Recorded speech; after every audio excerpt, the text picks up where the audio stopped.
Welcome back to Organizational Behavior. This is Demetrius Wilson, and we are now on Chapter 9, Doesn't Time Just Fly? So Chapter 9 is about managing groups and teams in organizations. Our learning objectives for this chapter are: recognize and understand group dynamics and development, understand the difference between groups and teams, compare and contrast different types of teams, understand how to design effective teams, explore teams and ethics, and lastly but not least, understand cross-cultural influences on teams. So what is a group? A group is a collection of individuals who interact with each other to achieve common goals. We'll talk about formal and informal groups that can occur in the workplace. Groups and teams have become an essential component of an organization's success. Being able to work in a group is a key skill for managers and employees alike. Some high schools have even taken the concept of putting desks facing each other, four of them, so that they work in a group for the entire semester. That shows that the teamwork and collaboration that happens in the workforce has now flowed down to high schools and schools to show that those individuals need to learn how to work together early on in life. So types of groups: formal and informal. An informal group is made up of two or more individuals who are associated with one another in ways not prescribed by the formal organization. It could be, quote unquote, the smokers. We all meet outside at 10:15 and we go smoke. That's an informal group in the workplace. A formal work group is made up of managers, subordinates, or both, with close associations among group members that influence the behavior of individuals in the group, right? So these people are connected by how you look at the org chart. Stages of group development, and this is great. You have to learn this if you haven't already learned it in class before, because it'll make certain things just make so much sense when you're talking about forming a group and getting along together. So number one, the first step is forming. You form the group. You're ready. Storming, things get a little rocky, get a little stormy, but it's all part of the process. Norming, you're starting to norm and conform to each other, and things are getting normal. Then performing, you start to perform. Bam, we're hitting on all cylinders, we're performing. And adjourning, that's the end. Maybe it's time for the group to cease and move on to something else. So back to your organizational behavior toolbox. This should be your 9th toolbox that you've opened up to put more tools in to use in the workplace, at school, and maybe even at home. Avoid getting stuck in the storming phase, because that's the tough part. It's natural, it's necessary, but you don't want to get stuck there. So you want to normalize conflict. Conflict is a part of life, it's a part of business. Don't run away from it, don't shy away from it. Just understand it and normalize it. Be inclusive. Include everyone. Make sure everyone is heard. I don't want to exclude people so they can't provide their opinions. Support all group members. Don't play favorites. Remain positive. A good attitude will take you a long way. And don't rush the group's development, right? It'll develop in its own time. I'll let you review this diagram yourself. It's the punctuated equilibrium module. There are periods of stability and there are also periods of rapid change, but that goes along with the slide we just reviewed. Cohesive groups. Cohesive groups are those in which members are attached to each other and act as one unit. Common characteristics, collective identity, share a mutual bond, share a sense of purpose, work together on a common task, and establish a structured pattern of communication, right? These people are very much intertwined and kind of move as one person, like Voltron, or for the new people, Power Rangers. There are 5 lions and they all come together to make one big giant fighting robot, right? So they're all connected and then they move in one unison. Back to organizational behavior toolbox, steps to creating and maintaining a cohesive team. So you want to align the group with the greater organization. Team, these are the goals of the organization, and this is what we're doing to help the organization meet those goals. Let members have choices in setting their own goals, right? So let's say, hey, you sit down and I want you to construct your own goals. And that's what my manager told me. He said, I want you to complete your goals and bring them back to me. I completed them, showed them to him. He gave his stamp of approval, good to go. You want to define clear roles. Know what everybody's role is. Everybody needs to stay in their lane and complete their role. Situate group members in close proximity to each other, right? They need to be sitting to each other. They should sitting together. They shouldn't be so spread apart within the business environment. Give frequent praise, right? You want to, hey, give these people a pat on the back, a high five when they do good things, right? You don't just say, hey, yeah, that's what you should have done. That's your job. You should say, hey, that was actually a good job. High five, air high five. Sometimes I send emails and I say high five, and they know what I mean because they did a good job. Treat all members with dignity and respect. Celebrate differences and establish common rituals. Your common ritual could be a Monday morning huddle where you guys get together at 8:15. Hey, this is what we're doing. This is what we're working on. Break. Right? That's what I call a little huddle. And then you can come back to our 3:15 huddle. Oh, this is what we're doing. This is what the progress we made. And break. Right? Fundamental factors of group cohesion: similarity, stability, size, support, and satisfaction. Right? We'll get into this a little bit more, but size, a lot of experts say, hey, your group should not be that big. But I know in my prior work experience, I had about 40 people who reported directly to me instead of having what they call a good span of control. Everybody was just basically reporting to me, which in most instances would not be a good thing. And in my current situation, that is not the case. Can a group have too much cohesion? Yes, they definitely can, and let me explain why. An internal pressure to conform may arise where some members modify their behavior to adhere to group norms. Cohesive groups will often disapprove of members who dare to disagree, and groupthink is what comes up. It's a group pressure phenomenon that increases the risk of a group making a flawed decision. Because, hey, if we're in a group of 5 and we always make the same decision, and the 4 of you are saying, okay, this is the right way, and I don't think it is, but I should just go along with the 4 of you, that's groupthink. And you don't want that to come up. You guys want to still continue to challenge each other and challenge the ideas and make sure that you have the most appropriate answer. So groups with high cohesion and high task commitment tend to be most effective. That's obvious. You can look at this chart and see exactly what needed. But if you look at the far corners, high group cohesion and high task commitment is going to equal high performance. But you can see what the other combinations make up. Social loafing and collective efficacy, right? Social loafing refers to the tendency of individuals to put less effort when working in a group context. Happens all the time. Others aren't pulling their weight, so why should I? Right? Well, you should, because that's what you're supposed to do. But there are a lot of social loafers who piggyback off the good job done by others.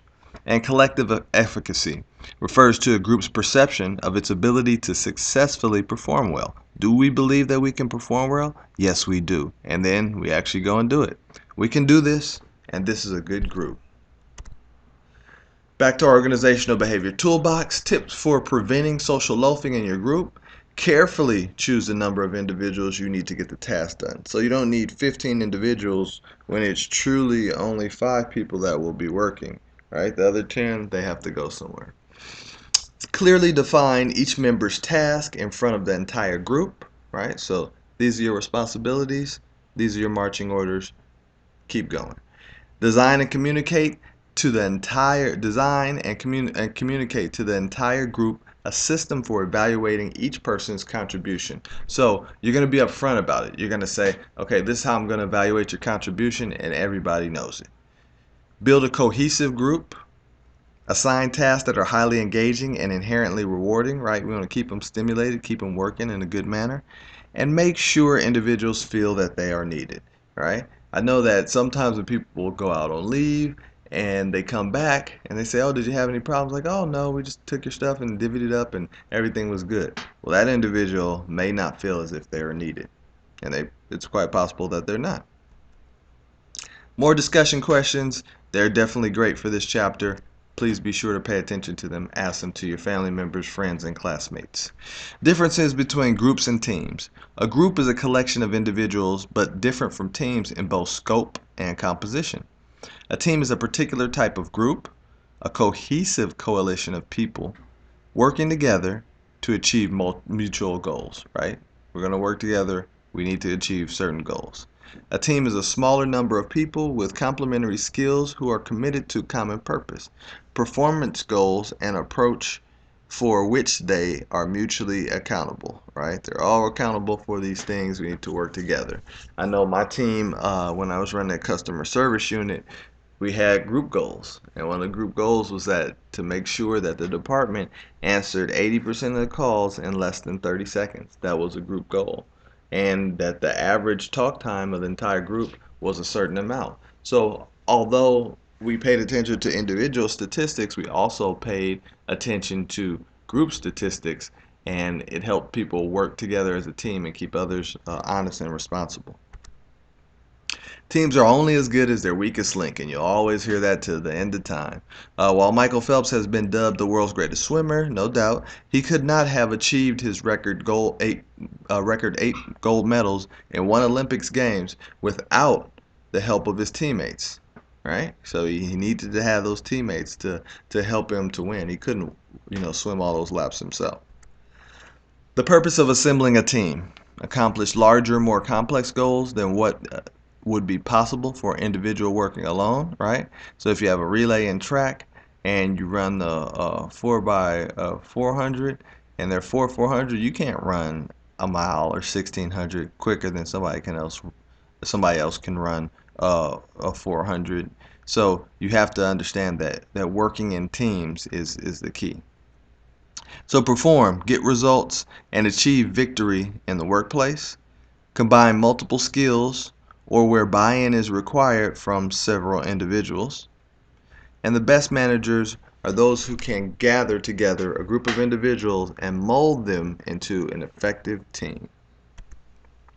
Key properties of a team: you have collaborative action, compensation based on shared outcomes, so we're sharing these goals just like I mentioned for my customer service unit, and then sacrifice for the common good. Maybe I have to do this for the team. Maybe I have to stay till 5:30 and I really wanted to leave at 5. Three major classes of team tasks. You have production tasks, which include actually making something, constructing a building. Idea generation tasks deal with creative tasks such as brainstorming. And problem-solving tasks includes coming up with plans for actions and making decisions. So you have three types of task interdependence. You have pooled, sequential, and reciprocal. You'll look at that on your own. They're listed in the book. Team role typology, you have different types, right? So you have 10 roles include task roles. Light yellow has the social roles, or task roles, I'm sorry, have light yellow. Social roles have medium orange, and boundary spanning roles have dark orange, right? So that light yellow, you see, you have contractor, creator, contributor, completer, critic, cooperator, communicator, collaborator. You have counsel and coordinator. So that you might look at that critic one and say, like what would that person do in the group? You know what I found? I found that individual that's always coming up with what's wrong with the project, what's wrong with this, what's wrong with that. They are very useful because they're going to look for something wrong with your project or whatever you're doing, and they're going to try and point it out. And that's good because that's good checks and balances and audits for me. So types of teams: you have a task force, which is a temporary team, which is asked to address a specific issue or problem until it's resolved. We have a problem with ABC. You 5 people, stop what you're doing right now. You're going to figure out this problem, then you'll go back to what you were doing before. Product development team can be temporary or ongoing, so that team actually tries to invent a product, right? I think that we should have a new iPhone that does this, so you would have a product development team that starts to work on that. Cross-functional team appears in the matrix organizations where individuals from different parts of the organization staff the team, which may be temporary or long-standing in nature. So you have somebody from customer service, somebody from claims, somebody from administration, and they're all going to come together and have a cross-functional team to complete certain things. Cross-functional teams work great, get a lot of knowledge from a lot of different areas within the company. Virtual teams are teams where members are not located in the same physical place, and virtual teams are great. Upwards of 8.4 million individuals worldwide work virtually in at least one team. Virtual teams are formed to take advantage of distributed expertise or time, right? So remember I said I have people who telecommute, so definitely they would form a virtual team, and when we have meetings we just call into our conference call number, and if I need to share something on the screen, I use Microsoft Link, and I could share my screen, I could take over their screen. All good things that have opened up the way that we do business with our employees that are telecommuting. Challenges of virtual teams: building trust is difficult, right? Because you're not there, not face to face, don't see the individual. If individuals in a virtual team are not fully engaged and tend to avoid conflict, right? They're not fully engrossed in the whole process. So, team performance can actually suffer when that occurs. Self-managed teams. So members manage themselves and do not report directly to the supervisor. The team shares responsibility for a significant task. Each member may take turns in the leadership role, and outcomes include higher job satisfaction, increased self-esteem, and opportunities to grow more on the job. Sounds pretty good, right? Employee empowerment, much needed in companies. Self-managed teams are empowered, which means that they have the responsibility as well as the authority to achieve their goals. You can approve credits up to $300. Anything above that, you bring it to me. But 95% of our credits are $300 and under, so that's a good thing to empower employees with. Team leadership is a major determinant of how autonomous a team can be. Traditionally managed team leader resides outside the team and its potential for low autonomy. Self-managed teams, the team managed itself but still has a team leader. Potential for low, medium, or high autonomy, could go either way. And self-directed team, the team makes all the decisions internally about leadership and how work is done. Potential for high autonomy. So designing effective teams, team composition, who are the best individuals for the team size, how large should my team be, and team diversity, how diverse should my team be. You need to think about all of these questions prior to selecting the team. Don't select the team and then try and necessarily mold them into what you think is correct, right? You want to already have those things set. The ideal size for a team depends on the task at hand, right? And that makes sense. Groups larger than 10 members tend to be harder to coordinate and often break into sub-teams to accomplish the work at hand. More discussion questions, great ones, really good things to discuss and talk about with your classmates, family, friends, whoever loves organizational behavior. So team norms and contracts. Norms are shared expectations about how things operate within the group or team, right? This is what we do. It is not okay to come in 5 minutes late. I know that this thing says that there's a 5-minute grace period, but it's not okay with me. A team contract includes established ground rules, goals, and roles. What are you supposed to do, right? What is that other person supposed to do? The key to successful team design is to have clear norms and roles and expectations among team members. So they just need to be clear. That's all. Simple as that. Square wheels exercise and group design. So I want you guys to look at that on your own, but it's funny, just by looking at the picture you see that they're pulling tires along and they have square wheels, right? Couldn't you just take those tires or those squares off and throw some tires on there and move a lot smoother? So components of team contracts: you have team values and goals, team roles and leadership, team decision making, team communication expectations, right? Is it always through email? Is it face to face every single time? And how team performance is characterized. Meeting preparation. I'm glad they touch on that because this is ignored a lot of the time. I actually took a course on how to perform effective meetings, and a lot of times people do not know what to do. So be sure that a meeting is even needed. If you don't need something, and like I used to have a meeting every Friday for customer service, but if I didn't have anything, I wouldn't have the meeting. It doesn't make sense to. That means you're just making up stuff and you're wasting their time. Create and distribute an agenda. Send a reminder prior to the meeting. Then managing the meeting, you want to start and end the meeting on time, right? Be cognizant of people's time. Manage group dynamics for full participation.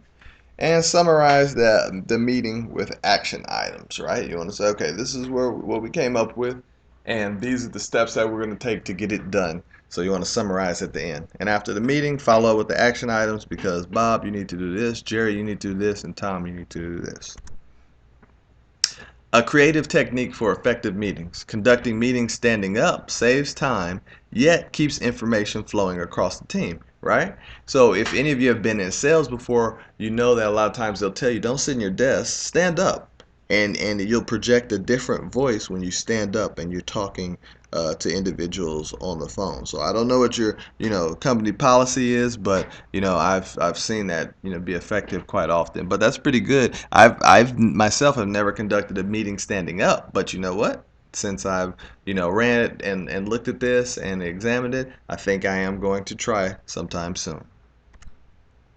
More discussion questions, read those, great stuff.